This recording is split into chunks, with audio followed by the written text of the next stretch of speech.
महाराष्ट्रातील महत्त्वाच्या बातम्या फक्त 10 मिनिटात. या चॅनेलला अजूनही सबस्क्राईब केलं नसेल तर आत्ताच करा. विधान परिषदेच्या 6 जागा बिनविरोध झाल्या आहेत. उरलेल्या सोलापूर, जळगाव, सांगली, सातारा, नांदेड, नागपूर, भंडारा, गोंदिया, नाशिक, अमरावती, धाराशिव, लातूर, बीड, परभणी, हिंगोली, छत्रपती संभाजीनगर, जालना या ठिकाणच्या जागांसाठी आज मतदान पार पडणार आहे. तर या मतदानाचा निकाल 22 जून रोजी जाहीर केला जाणार आहे. ओला, उबेर आणि रॅपिडो सारख्या खासगी कॅब सेवांना पर्याय म्हणून लवकरच देवाभाऊ टॅक्सी सुरू करण्यात येणार आहे. विशेष म्हणजे ही सेवा परवडणाऱ्या दरात उपलब्ध होणार असल्याने सर्वसामान्य मुंबईकरांना कमी खर्चात प्रवासाचा पर्याय मिळणार आहे. भाजप आमदार प्रवीण दरेकर यांच्या संकल्पनेतून ही सेवा सुरू करण्यात येत आहे. या उपक्रमामुळे प्रवाशांना स्वस्त आणि दर्जेदार सेवा मिळण्यासोबतच हजारो युवकांना रोजगार संधी उपलब्ध होणार आहे. शिवसेना उद्धव बाळासाहेब ठाकरे पक्षाचे परभणी लोकसभा मतदारसंघाचे खासदार संजय जाधव यांनी उद्धव ठाकरे यांची साथ सोडल्याचा निर्णय घेतल्यानंतर खळबळ उडाली आहे. त्यामुळे संतप्त शिवसैनिकांनी थेट जाधवांची प्रतिकात्मक अंत्ययात्रा काढली. त्यानंतर मात्र त्यांच्या सुरक्षिततेमध्ये वाढ करण्याचा निर्णय केंद्रीय गृह मंत्रालयाने घेतला आहे. खासदार जाधव यांना वाय+ दर्जाची सुरक्षा प्रदान करण्यात आली असून त्यांच्या घरासमोर आणि कार्यालयासमोर देखील मोठा पोलीस बंदोबस्त तैनात करण्यात आला आहे. कुठलाही अनुचित प्रकार घडू नये म्हणून हा निर्णय घेतला असल्याची आता चर्चा सुरू आहे. सावित्रीबाई फुले पुणे विद्यापीठाच्या परिसरातील मध्यवर्ती भोजनगृह चालवणाऱ्या श्री स्वामी समर्थ भोजनालय अँड केटरिंग सर्व्हिसेसचा अन्न परवाना अन्न व औषध प्रशासनाने निलंबित केला. अन्न सुरक्षेशी संबंधित गंभीर त्रुटी आढळून आल्याने ही कारवाई करण्यात आली आहे. FDAचे आयुक्त तुकाराम मुंढे यांच्या निर्देशांनी ही कारवाई करण्यात आली आहे.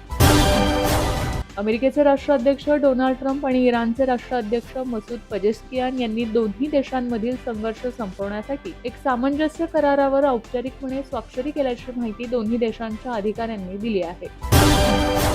राज्यातील शिक्षकांना गेल्या काही वर्षांपासून वाढत्या अशैक्षणिक कामांच्या ओझ्याला सामोरे जावे लागत आहे. निवडणुकीचे काम, विविध योजनांचे अहवाल, ऑनलाईन ऑफलाईन माहिती, विद्यार्थ्यांची आकडेवारी, पोषण आहाराच्या नोंदी, सर्वेक्षण आणि प्रशासनाकडून वारंवार मागवली जाणारी माहिती यामुळे शिक्षकांचा मोठा वेळ अध्यापनाऐवजी कागदपत्री कामांमध्ये खर्च होत असल्याची तक्रार सातत्याने होत होती. आता शिक्षण विभागाने यावर महत्त्वपूर्ण पाऊल उचलत शिक्षकांना मोठा दिलासा दिला. शैक्षणिक वर्ष 2026-27 पासून शिक्षक आणि मुख्याध्यापक दैनंदिन आवश्यक नोंदी वगळता अन्य सर्व प्रकारचे अहवाल आणि माहिती आठवड्यातून केवळ एकदाच म्हणजे शनिवारी सादर करावे लागणार आहे.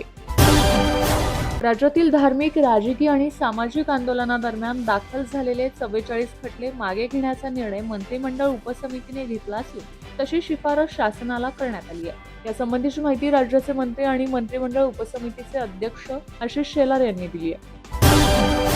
शिवसेनेतील फुटीवर रामदास आठवलेंनी प्रतिक्रिया दिली आहे. उद्धव ठाकरे यांना स्वतःचे आमदार आणि खासदार सांभाळणे कठीण झाले आहे, कारण त्यांनी 2019 मध्येच एक मोठी राजकीय चूक केली होती, असा टोला रामदास आठवले यांनी लगावला आहे.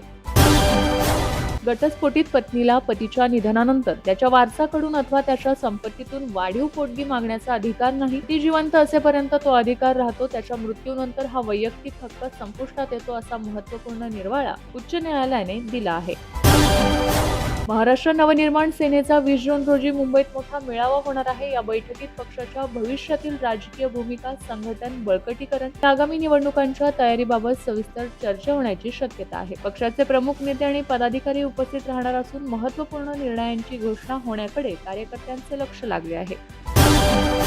वर्धा येथील ऐतिहासिक आणि प्रसिद्ध वर्धा तहसील गोदुग्ध उत्पादक सहकारी लिमिटेड अर्थात गोरज भंडार या संस्थेवर अन्न व औषध प्रशासन आयुक्त तुकाराम मुंढे यांच्या आदेशाने 31 मे रोजी छापा टाकण्यात आला होता. तेव्हापासून भंडारचे उत्पादन ठप्प असून यामुळे शेतकऱ्यांचे मोठे नुकसान होत आहे. विभागाच्या या निर्णयाला आणि कारवाईला भंडारने आता मुंबई उच्च न्यायालयाच्या नागपूर खंडपीठात आव्हान दिले आहे. न्यायालयाने विभागाला नोटीस बजावत मंगळवारपर्यंत उत्तर दाखल करण्याचे आदेश दिले आहेत. भारताने संरक्षण उत्पादन क्षेत्रात नवा इतिहास रचला आहे. मागील आर्थिक वर्षात देशाचे वार्षिक संरक्षण उत्पादन 1.78 लाख कोटी रुपयांच्या विक्रमी पातळीवर पोहोचले होते. आतापर्यंतचे हे सर्वाधिक उत्पादन मानले जात आहे. आर्थिक वर्ष 2024-25च्या तुलनेत यामध्ये 15.6% वाढ झाली आहे. मुंबई पुणे बुलेट ट्रेनमुळे दोन्ही शहरातील प्रवास अवघ्या 48 मिनिटात होणार असून ही दोन्ही शहरे एकात्मिक आर्थिक क्षेत्र म्हणून विकसित होतील. तसेच JNPT आणि वाढवण बंदरांना समृद्धी महामार्गालगत स्वतंत्र मालवाहतूक रेल्वे कॉरिडॉरद्वारे जोडून महाराष्ट्राला जागतिक पुरवठा साखळीचे महत्त्वाचे केंद्र बनवण्याचा राज्य शासनाचा संकल्प असल्याचे राज्याचे मुख्यमंत्री देवेंद्र फडणवीस यांनी म्हटले आहे. राज्यातील लाडक्या बहिणींच्या खात्यात 16 जून पासून मे महिन्याचा हप्ता यायला सुरुवात झाली आहे. दरम्यान नागपूर नंतर नाशिक जिल्ह्यात लाभार्थ्यांच्या पात्रतेची तपासणी करताना मोठी माहिती समोर आली आहे. प्रशासनाने ई-केवायसी, कागदपत्र पडताळणी आणि पात्रतेच्या विविध निकषांची सखोल छाननी केल्यानंतर जिल्ह्यातील सुमारे 1.5 लाख महिलांना अपात्र ठरवले आहे. यामुळे या महिलांना मिळणारा योजनेचा आर्थिक लाभ थांबवण्यात आलाय.